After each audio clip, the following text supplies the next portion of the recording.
안녕하세요, 캐나다 빌드아빠입니다. 지난 시간에 지붕 트러스가 드디어 배달이 왔습니다. 이제 저 벽에 올린 트러스들을 적절하게 배치를 해야겠죠. 트러스들의 간격은 24인치 온센터로 맞출 거예요. 예전 영상에서 봤듯이 벽은 16인치 온센터인데 그에 반해서 이 트러스는 24인치 온센터인 거죠. 어느새 차고 위에 트러스들이 배치가 다 됐네요. 이렇게 2피트 간격으로 배치를 한 다음에는 바깥쪽 엣지 부분에 떨어져 있는 부분들을 2x4로 이어줄 거예요. 그리고 그 후에는 위에다가 합판을 덮으면 돼요. 물론 이 트러스들이 넘어지지 않게 서로 2x4로 잘 고정해 주는 것도 중요하겠죠. 다행히도 한동안 비가 안 와서 맑은 날씨에서 일을 할 수가 있었습니다. 빨리 지붕 덮을 때까지만 날씨가 계속 좋았으면 좋겠네요. 자, 이제 지붕 끝에 쪽을 2x4를 붙인 모습입니다. 저 끝에 부분을 붙일 때도 항상 스트링 라인, 줄을 잘 대가지고 일자로 설치해 주는 게 중요해요. 2층 지붕 모습인데요. 이렇게 기본적으로 일정 간격으로 배치해 놓는 거는 그렇게 시간도 오래 걸리지 않고 금방 할 수가 있습니다. 다만 여기서 어려운 부분들은 꺾이는 부분, 지붕 경사와 경사가 만나는 부분, 서로 다른 각도의 지붕들이 만나다 보니까 그거를 같이 붙여주는데 시간이 좀 더 걸리는 편이에요. 자, 일단 가장 간단했던 가라지 쪽은 먼저 합판을 덮기 시작했습니다. 하루라도 빨리 합판을 덮고 방수 페이퍼를 붙여야지 비가 안 새겠죠. 저렇게 합판과 합판이 만나는 부분은 중간에 H클립이라는 것을 이용해서 서로 좀 더 맞물려 있을 수 있게 설치를 해주는 게 좋습니다. 자, 어느새 가라지 지붕은 거의 다 완성이 됐네요.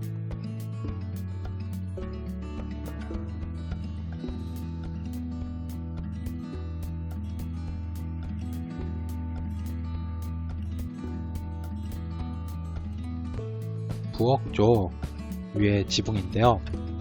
뒷부분 지붕도 설치를 하기 시작했습니다. 이곳은 맨 위에 층 꼭대기 지붕의 모습입니다. 저희 집 지붕 같은 경우는 힙 루프라는 지붕 스타일인데요. 지붕의 종류를 크게 구분하자면 힙 루프, 저희 집 같은 스타일이죠. 그리고 게이블 루프가 있고요. 또 플랫 루프, 이렇게 크게 세 가지로 구분을 할 수 있을 것 같아요. 그리고 이런 지붕 스타일을 조합해서 여러가지 지붕의 형태들을 또 만들 수가 있고요.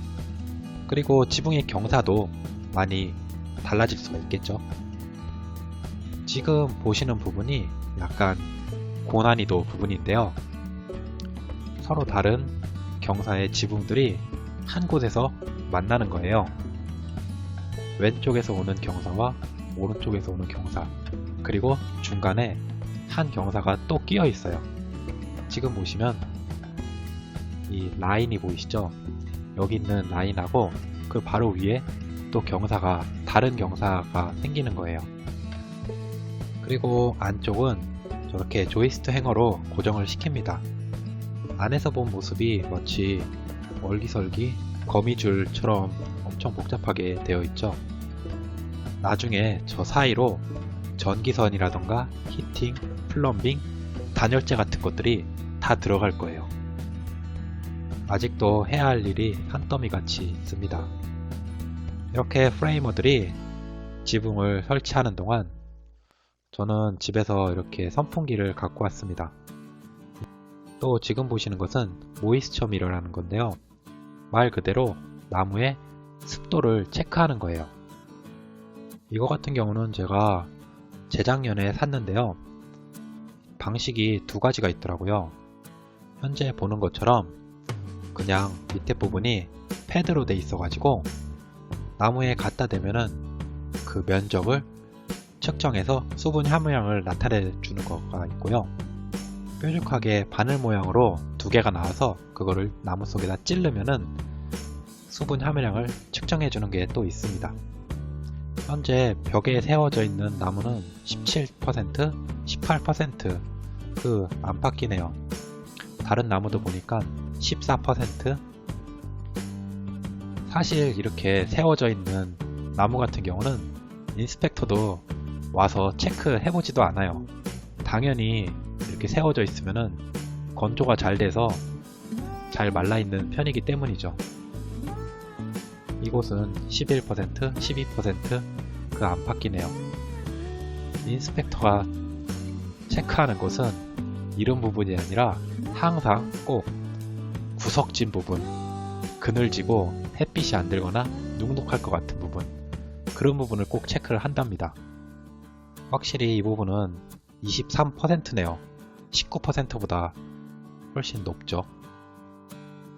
그리고 또 다른 부분은 22%네요. 우선은 이 부분을 먼저 중점적으로 건조시켜야겠습니다. 그래도 혹시 모르니 또 다른 부분도 미리 체크를 해두고 가야겠죠.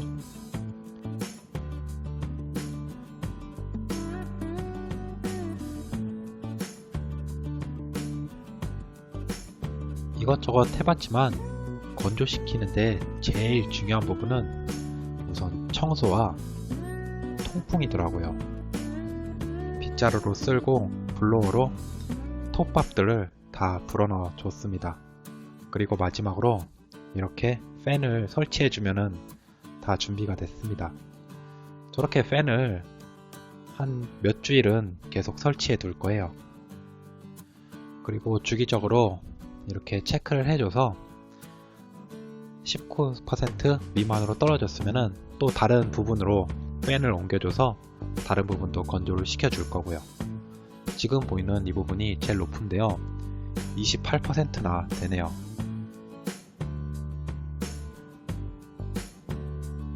반면에 벽 쪽의 스터드는 10%, 11% 정도밖에 안 되네요. 밑에 부분이 그만큼 많이 물에 젖어 있다는 소리겠죠.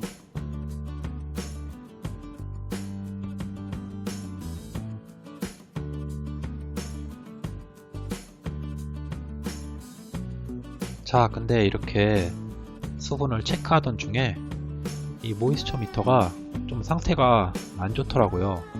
그래가지고 한번 성능을 검사해 보려고 하는데요. 일단 멀쩡한 나무에다가 수분이 얼마나 나올지 측정을 한번 해보고요. 14%네요. 그리고 물을 묻힌 다음에 다시 측정을 해보려고 합니다. 제가 이상하게 여긴 부분은 이 표시되는 숫자 판이 가끔 에러가 이렇게 난다는 거였어요. 이게 고장 난 건지 뭔지 가끔 이렇게 글자가 깨져 보이네요. 근 1년 동안 처박아 둬서 그런지 뭐가 상태가 좀 안 좋았습니다. 일단 그래도 한번 테스트를 해봐야겠죠. 마른 나무에 이렇게 물을 틀어서 적셔 보았습니다. 자, 이제 다시 젖은 나무를 측정을 해 보았는데요. 어떻게 나오는 건지 측정을 할 수가 없네요. 이참에 모이스처 미러를 하나 새로 구입을 해야 되겠습니다. 부랴부랴 근처에 있는 공구 상가에 와서 모이스처 미러가 어디 있는지 찾아봤는데요. 지금 보이시는 거는 모이스처 미러는 아니고 스터드 파인더라는 거예요. 비슷하게 생겼죠. 직원에게 물어본 결과 이렇게 찾을 수가 있었는데요. 75불이나 하네요. 이거는 전에 쓰던 거랑은 다르게 핀 형식으로 돼 있어서 나무에다 꽂아 가지고 측정을 하는 거입니다. 인터넷에서 리뷰를 찾아보니 생각보다 괜찮다고 평점이 나 있더라고요. 그래서 이렇게 다 왔습니다. 다시 한번 측정을 해 봐야겠죠. 자, 이렇게 나무에 꽂아주면은 15.5%가 이렇게 뜨네요.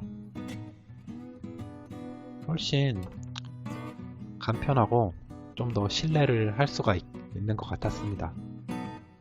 자, 이제 이렇게 새로 산 모이스처 미러를 가지고 다시 한번 측정을 해 봐야겠죠.